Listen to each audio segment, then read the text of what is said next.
اعلیٰ حضرت قدیم برکت مجدد دین و ملت الشاہ امام احمد رضا خان فاضل بریلوی دوسری مرتبہ اپنی امی کے ساتھ حج کرنے جا رہے تھے. دوسری مرتبہ کس کے ساتھ جا رہے ہیں؟ اپنی امی کے ساتھ اعلیٰ حضرت. اچھا پہلے وہ ہوائی جہاز کا سسٹم نہیں تھا، یہ بعد میں چلے.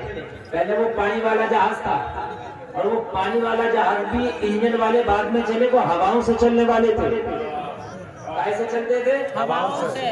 اگر آپ نے نہیں دیکھا تو ابھی بھی نیٹ پہ دیکھ سکتے ہو، ان کو سرچ کرو کہ ہواؤں کا جہاز اب بھی آ جائے گا. بڑے بڑے جیسے یہ پنڈالے ایسے پردے چادریں اس میں بندھی ہوتی تھی، اس پہ ہوا کا ٹکراؤ ہوتا تھا، اس سے پریشر بنتا تھا، جہاز چلتا تھا. کبھی کبھی ہوا مخالف چلتی تھی تو جہاز الٹا بھی آتا تھا. اس لیے جہاز کے بریک بنائے رکھے تھے انہوں نے. ہر چیز کا بریک ہوتا نا، کار کا، بائک کا، سائیکل کا، ہے نا، ایسے ہی اس کا بھی بریک تھا روکنے کے لیے. اگر ہوا خلاف چل جائے تو بریک لگا کے وہیں روک دیا جائے تاکہ واپس نہ آئے. اسی لیے کبھی جانے میں 6 مہینے لگ جاتا تھا، کچھ پتہ نہیں ہوتا تھا. ابھی دلی سے اڑو، لکھنؤ سے اڑو، کنفرم ہے کہ جدہ پہنچنے میں کتنا گھنٹہ لگے گا؟ 4 یا 4.5 گھنٹہ. لیکن اس وقت کنفرم نہیں تھا، مہینے سے بھی اوپر آدھے کم اور زیادہ لگ جایا کرتے تھے. اعلیٰ حضرت جا رہے ہیں. اچھا بریک سن لو، بریک کشتی کا کیسا ہوتا تھا؟ بڑی بڑی موٹی موٹی رسیاں کشتی کے کنارے باندھ دی جایا کرتی تھی. جیسے یہ اسٹیج ہے، اسے کشتی سمجھ لو، اور اس کے کنارے چاروں طرف سے رسیاں باندھے موٹی موٹی، اور ان رسیوں کے دوسرے کنارے میں موٹے موٹے پتھر باندھ دیا کرتے تھے، اور وہ پتھر کشتی میں رکھ دیا کرتے تھے. جب ہوا مخالف چلی تو ان پتھروں کو سمندر میں ڈال دیا کرتے تھے، وہ ایسے کھینچ لیا کرتے تھے رسیوں کو، کشتی وہی رک جایا کرتی. بات یہاں تک سمجھ میں آئی کہ نہیں آئی؟ آ گئی. آئی کہ نہیں آ گئی. اس کشتی کو لنگر کہتے، اس کشتی کے بریک کو لنگر کہا جاتا ہے. کیا کہا جاتا تھا؟ لنگر. کھانے والا نہیں، لٹکانے والا. ایک لنگر ہوتا ہے کھانے والا، جو مزار شریف پہ اس میں ملتا ہے. یہ لٹکانے والا ہے، ٹھیک ہے. لنگر لٹکایا جاتا ہے اس سے، ٹھیک ہے. تو پوری ڈیفینیشن سمجھ گئے لنگر کی؟ ایک رسی کا کنارا کشتی میں، دوسرا پتھر میں. کشتی چل رہی ہے، لنگر اٹھا دیے، اور اٹھا کے کہاں رکھ لیے؟ کشتی میں. اور ہوا مخالف چلی، لنگر گرا دیے. وہ لنگر کھینچے، کشتی رک گئی. اب طوفان میں بھی کشتی ہوتی تھی تو وہ ڈولتی نہیں تھی، ڈگمگاتی نہیں تھی، لنگر کھینچے رہتے تھے، بیلنس بنائے رہتے تھے. بات سمجھ میں آ گئی؟ آ گئی. آگے بڑھو. اعلیٰ حضرت اپنی ماں کے ساتھ جا رہے ہیں، کشتی بھنور میں پھنس گئی. کہاں پھنس گئی؟ بھنور میں. کشتی بھنور میں پھنس گئی. اعلیٰ حضرت سرکار کشتی بھنور میں پھنسی.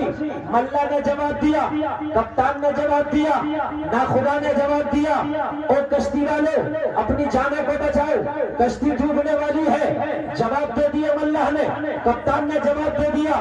جیسے ہی ملا نے جواب دیا، کپتان نے جواب دیا، کشتی میں بھگدڑ مچ گئی. کشتی میں چیخو پکار مچنے لگی، ہائے کشتی ڈوب جائے گی، ہائے کشتی طوفان کی نظر ہو گئی. لنگروں کو ڈال دیا گیا، لیکن لنگر بھی کشتی میں ڈگمگانے سے نہیں روک رہے تھے. طوفان ہائی فائی تھا، طوفان بہت زبردست تھا، آگے سے لے کے پیچھے میں.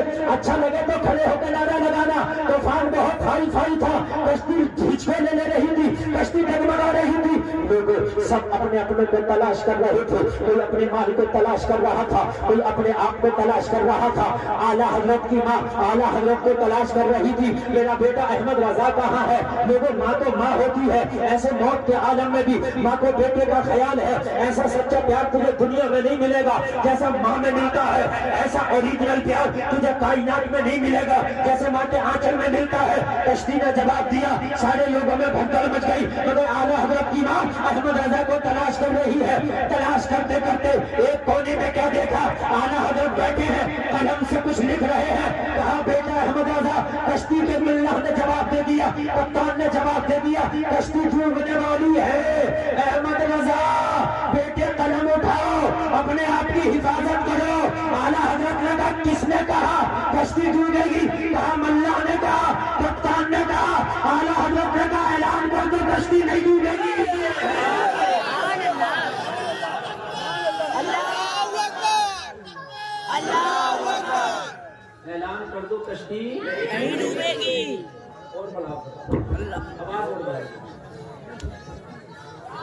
اللہ سلامت رکھے آپ. توجہ کریں ذرا. کشتی نہیں ڈوبی. ملا کو بتایا احمد رضا نام کا ایک شخص منع کر رہا کشتی نہیں ڈوبے گی. مرتا کیا نہ کرتا, ڈوبتے کو تنکے کا سہارا. ملا بھاگا بھاگا اعلیٰ حضرت کی بارگاہ میں آیا. ملا بھاگا بھاگا اعلیٰ حضرت کی بارگاہ میں آیا. آگے کہنے لگا احمد رضا کہ کشتی کا ایکسپیرینس ہے. کہا کشتی کا ایکسپیرینس نہیں ہے مگر نبی کی حدیث میں میرا عمل ہے.